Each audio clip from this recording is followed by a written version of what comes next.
if you work in Mexico, just do a quick mental check of what's in your wallet right now. Hmm.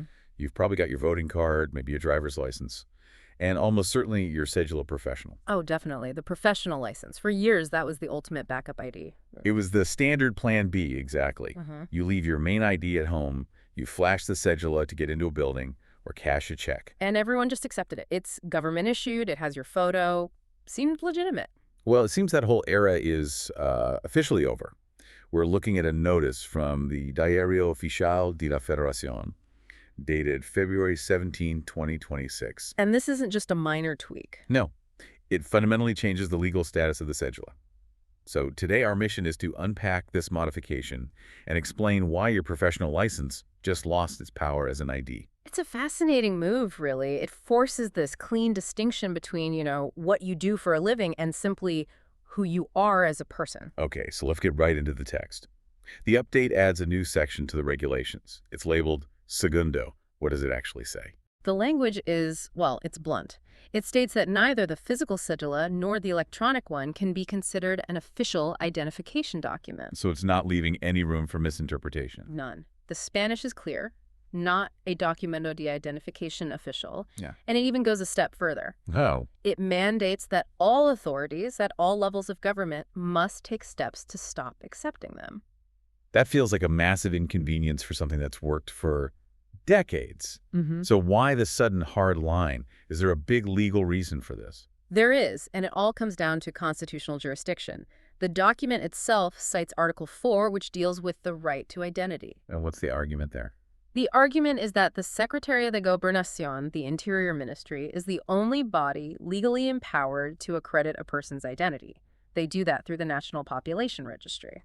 Whereas the cedula comes from the SEP, the Ministry of Education. Exactly. The government is basically fixing a bureaucratic overlap. The SEP's job is to verify your education, your skills. CGov's job is to verify your civil existence. So by letting an education document work as an ID, the state was blurring its own lines. Very much, yeah. So if the Ministry of Education is out of the identity game, what's the single source of truth now? Where is everyone being directed?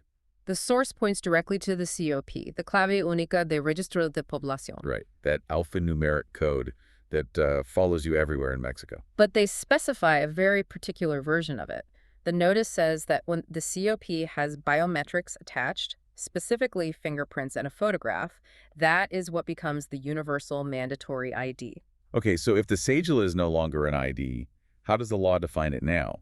It still proves I'm a doctor or an engineer, right? It does, and the text uses a very specific legal term for that. It says the cedula acts as a patent for professional exercise. A patent. We usually think of that for inventions. It's a different context. Here, think of patent as an official permission slip, a license granted by the state. The cedula is the government saying, we grant you the exclusive right to practice this profession. It's purely a regulatory tool then. Correct. It's about monitoring professional practice, connecting the state with professional colleges. It was never meant to prove you're a citizen at a bank. This rule just stops that practice. Which brings us to the practical side. When does this all take effect? Is there a grace period? Nope. No rollout. The notice says it enters into force the day after publication. So since it was published on February 17th, It's already invalid as an ID, as of right now. so if you're heading out to a bank or a government office today, you need to leave the cedula at home and grab that voting card. Absolutely. You can expect institutions to update their rules immediately because they're legally required to. This really feels like a shift toward a much more centralized biometric model of identity. We're sort of losing the redundancy of having a few different official cards. It's definitely more streamlined, but, it also means the system is less forgiving if you don't have your primary ID in order. And that's maybe the thought to leave you with. As we separate professional status from civil identity, we're putting all our eggs in that one biometric CURP basket.